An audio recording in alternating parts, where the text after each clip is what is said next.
ये कोई आश्चर्य की बात नहीं है कि जो लोग हर वक्त महिलाओं के अधिकार, नारीवाद, ऑपरेशन, रिप्रेजेंटेशन जैसे भारी भरकम बातें करते हैं, वो रोहिणी घावेरी के केस पर पूरी तरह चुप हैं और चुप ही रहेंगे, क्योंकि ये कोई पहली बार नहीं है जब ऑप्रेस्ड कम्युनिटीज को बचाने के नाम पर फेमिनिज्म को ही बलि का बकरा बना दिया गया है।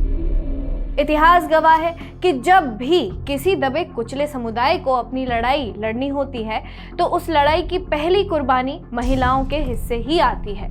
मुसलमानों की बात करें तो उनके हक की लड़ाई में औरतें 3 तलाक, हिजाब, मेहर जैसे मुद्दों पर सबसे पहले पीछे छोड़ दी जाती हैं। दलितों की बातें करें तो उनके अधिकारों के नाम पर सबसे पहले पुरुष चेहरे आगे आ जाते हैं और महिलाओं की पीड़ा को साइडलाइन कर दिया जाता है। और इसी पैटर्न को आज फिर से दोहराया जा रहा है रोहिणी घावेरी वर्सेस चंद्रशेखर के केस में। रोहिणी घावेरी का ये कहना है कि चंद्रशेखर आज़ाद ने उनके साथ बेईमानी की, जिसमें विवाहित होने के बावजूद उन्होंने ये तथ्य छुपाया और दावे के अनुसार कई वर्षों तक रोहिणी का मानसिक उत्पीड़न और यौन शोषण किया। आरोपी चंद्रशेखर रावण वही है जिसे दलितों का रॉबिन हुड, दलितों का मसीहा और नया भीम भी बोला जाता है। अब जबकि उसी चंद्रशेखर पर एक दलित महिला रोहिणी घावेरी ने सेक्सुअल हरासमेंट का आरोप लगाया है, तो सारे intersectional feminist, woke, anti class crusader, anti brahmanical saviours की आंखें बंद हो गई हैं और वो रोहिणी के केस में अब एक शब्द नहीं बोल पा रहे हैं। अब ना फेमिनिज्म दिख रहा है, ना सोशल जस्टिस। रोहिणी का कहना है कि चंद्रशेखर ने उन्हें सपने दिखाए कि वो उन्हें मायावती बना देंगे और उसे बहुजन समाज में नई जगह मिलेगी, लेकिन असल में इसका नतीजा क्या हुआ आपने भी इस वीडियो में देख लिया होगा। ना कोई ट्विटर थ्रेड, ना कोई जस्टिस फॉर रोहिणी, ना कोई फेमिनिस्ट पैनल, ना ही फैज की कोई क्रांतिकारी शायरी गाता हुआ कोई सुनाई दिया। और अगर यही आरोप किसी सवर्ण नेता पर लगते तो अब तक लंबे लंबे ऑपेड्स, मीम्स और जेंडर जस्टिस के भाषण की बाढ़ आ जाती, लेकिन इस बार एकदम सन्नाटा पसरा हुआ है। ये एकदम ठोस वैचारिक मौन है। असल में इसी वैचारिक मौन का नाम कल्चरल मार्क्सवाद है, जहां न्याय भी सिलेक्टिव होता है, जहां पीड़िता की जाति, विचारधारा और यूजफुलनेस ये तय करती है कि उसे सपोर्ट मिलेगा या नहीं। और इस मामले में औरतें हमेशा मात खा जाती हैं। होता यह है कि जब दूसरी तरफ ऐसा ग्रुप खड़ा हो जो ऑप्रेस्ड से ज़्यादा ऑप्रेस्ड है, लेफ्ट के हिसाब से ज़्यादा पीड़ित है, जैसे दलित, ब्लैक्स, ट्रांसजेंडर, रिफ्यूजी, तो महिलाओं को नेचुरली सबसे आखिरी में रख दिया जाता है। जब बात हकों की आती है तब सबसे पहले ये याद आ जाता है कि कैसे ट्रांसजेंडर को एक महिला के साथ ओलंपिक में लड़ा दिया गया था, लेकिन पुरुषों के मैच में कोई ट्रांसजेंडर compete करता हुआ नजर आ जाता तो ये उसके अपोज खड़े हो जाते। ये कभी इस बारे में बात नहीं करते कि ट्रांसजेंडर के लिए अलग ही मैच रखवाया जाए, जिससे महिलाओं का रिप्रेजेंटेशन उस खेल में जीरो ना होता हुआ चला जाए। यहाँ तक कि जब जेके रॉलिंग ने इस बारे में बात की थी और ये कहा था कि ट्रांसजेंडर्स के लिए एक 3rd कैटेगरी बनाई जानी चाहिए, लेकिन तब भी कोई लिबरल इसके बारे में बोलने नहीं आया, किसी ने भी उसके बारे में आवाज़ नहीं उठाई। और ऐसा इसलिए हुआ है क्योंकि अब यहाँ ट्रांसजेंडर उस महिला से ज़्यादा शोषित कैटेगरी में आ जाती है, इसीलिए महिलाओं को यहाँ पर भी साइडलाइन कर दिया गया। और अब रोहिणी घावेरी को भी इसी कारण सपोर्ट नहीं मिल रहा है, क्योंकि सामने वाला तो दलित कार्ड खेल रहा है। इसके लिए मैं आपको और भी उदाहरण देती हूँ। वायर में एक पत्रकार थी दमयंती धर नाम से, जिन्होंने अपना अनुभव बताया था।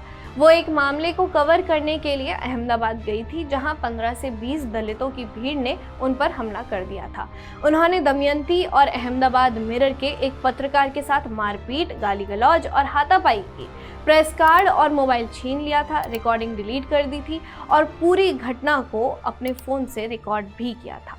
उन्होंने बताया कि इस घटना के बाद जो वामपंथी कार्यकर्ताओं और संपादक प्रेस की स्वतंत्रता और अभिव्यक्ति की आज़ादी की बात किया करते थे, उन्होंने ये बोलकर ये इंसिडेंट इग्नोर करने को कहा कि इसे अपने पेशे का जोखिम मानकर वो भूल जाएं, और वो इसलिए भी इस मामले को ज़्यादा हवा न दे क्योंकि यहाँ दलितों की छवि खराब होती है और उनके कॉज को इससे नुकसान होगा। द वायर ने ऐसा क्यों किया? क्योंकि इसमें दलित इन्वॉल्व थे। इसलिए एक पीड़ित महिला को पीछे हटने के लिए बोला गया।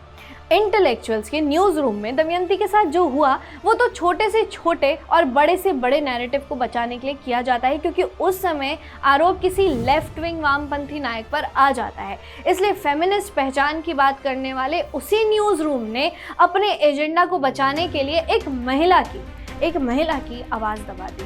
अब थोड़ा सा दूसरे किस्म की और ज़रा से बड़े ऑप्रेस्ड की बात करें, जो कि वामपंथियों का नया शगल बना हुआ है, वो है रेफ्यूजी। यूरोप में ऐसे कई केस आए जब औरतों पर ऐसे अटैक हुए और उन्हें चुप रहना पड़ा। यही बार बार होता है। ये लोग race, caste, religion, nationality, immigrant, sexual identity और इस तरह की चीज़ों को ऑपरेशन की बुनियाद बताते हैं।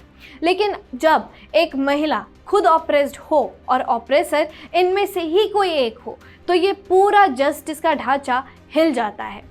आपको तालिब हुसैन याद होगा, जिसने कठुआ रेप मामले पर न्याय की मांग की थी, लेकिन बाद में जेएनयू की एक छात्रा ने आरोप लगाया कि तालिब हुसैन ने उसका यौन शोषण किया है। लेकिन द वायर जैसी जगहों पर इस बात को दबाया गया कि वो एक कश्मीरी मुस्लिम है, ताकि उसकी छवि और कठुआ केस के नैरेटिव पर असर ना पड़े। तालिब हुसैन पर उसकी पत्नी ने भी घरेलू हिंसा, दहेज की मांग और हत्या के प्रयास का आरोप लगाया था, और यहाँ तक कि उसकी साली ने भी आरोप लगाया था कि तालिब ने उसका जंगल में बलात्कार किया। यानी एक बार और महिला की पीड़ा को एक मुस्लिम के लिए पीछे रखा गया। ऐसे ही रुचिका शर्मा नाम की एक ट्विटर हिस्टोरियन है, जो ये चाहती हैं कि कोई महिला अपने बलात्कार की कहानी को सामने ना रखे, क्योंकि ऐसा करने से ओमर राशिद नाम के मुस्लिम आरोपित की इमेज और उसके रिलीजन की इमेज खराब हो जाएगी। रुचिका शर्मा का मानना था कि एक महिला के भयानक अनुभव को इस्लामोफोबिया भड़काने के लिए इस्तेमाल किया जा रहा है, और संघी लोग इसका इस्तेमाल अपने सांप्रदायिक एजेंडे को बढ़ाने के लिए करेंगे। और जहां तक आरोपित उमर राशिद की बात है, तो उसके मामले में द वायर ने बेहद हल्का सा कदम उठाया है, लेकिन ये सिर्फ इस मामले को दबाने के लिए डैमेज कंट्रोल से ज़्यादा और कुछ नहीं था। क्यों? क्योंकि आरोपित तो मुस्लिम था, और मुसलमान समाज में महिलाओं से ज़्यादा ऑप्रेस्ड होते हैं। इस कस्टमाइज्ड नारीवाद के ना जाने कितने उदाहरण हैं, और हर उदाहरण पहले से और ज़्यादा घटिया ही नज़र आता है। इस दोहरे क्राइटेरिया के उदाहरण सिर्फ भारत में ही नहीं है। अमेरिका की बात करें तो 2008 में डेमोक्रेटिक पार्टी में लीडरशिप की लड़ाई में हिलरी क्लिंटन और बराक ओबामा आमने सामने थे। हिलरी क्लिंटन एक महिला थी जिन्होंने वर्षों तक राजनीति में योगदान दिया, लेकिन जब रिप्रेजेंटेशन की बात आई तो ब्लैक आइडेंटिटी को ज़्यादा ऑप्रेस्ड माना गया और हिलरी को पीछे हटना पड़ा। क्यों? क्योंकि जब दो ऑप्रेस्ड आइडेंटिटीज आमने सामने हो तो हमेशा महिला वाली आइडेंटिटी पीछे धकेल दी जाती है। भारत में मार्क्सवाद कोई इंटेलेक्चुअल आंदोलन नहीं है, एक राजनीतिक पैतरा बन गया है। इसे तब उठाया जाता है जब कुछ लोगों को खुद को नैतिक रूप से श्रेष्ठ दिखाना होता है, जब उन्हें समाज में इंटेलेक्चुअल हीरो बनना होता है। लेकिन असलियत में ये जो सो कॉल्ड इंटेलेक्चुअल्स हैं, वो कितना बराबरी पसंद करते हैं, ये इन मामलों से समझा जा सकता है।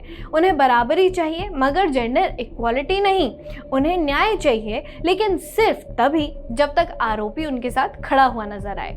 जब तक मुद्दा मनुस्मृति, ब्राह्मणवाद, संघ या हिंदू रीति रिवाजों को कोसने का हो, ये वामपंथी एक्टिविस्ट और क्रांतिकारी पत्रकार सबसे पहले आगे आ जाते हैं। मगर जैसे ही मामला दलित समुदाय के भीतर मिसोजिनी या सेक्सिज्म का होता है, तब इनकी जुबान पर ताले लग जाते हैं। ये सिर्फ रोहिणी की ही बात नहीं है। हर एक औरत को ये समझना होगा कि फेमिनिज्म के नाम पर कल्चरल मार्क्सवाद की जो विचारधारा है, वो आज कैसे औरतों को सिर्फ इस्तेमाल करके अपना उल्लू सीधा करने के लिए फैलाई जा रही है। पितृसत्ता से आज़ादी के नाम पर यह औरतों को अपनी ओर खींचते तो हैं, लेकिन फिर उन्हें कहाँ कहाँ पर कॉम्प्रोमाइज़ करना होता है। उसके नतीजे ऐसे आते हैं कि दूसरी ज़्यादा ऑप्रेस्ड आइडेंटिटी के सामने उसे किसी ना किसी रूप में उन्हें हारना ही होता है। रोहिणी घावेरी तो ब्राह्मण भी नहीं है, फिर भी उसके साथ ऐसा क्यों किया जा रहा है?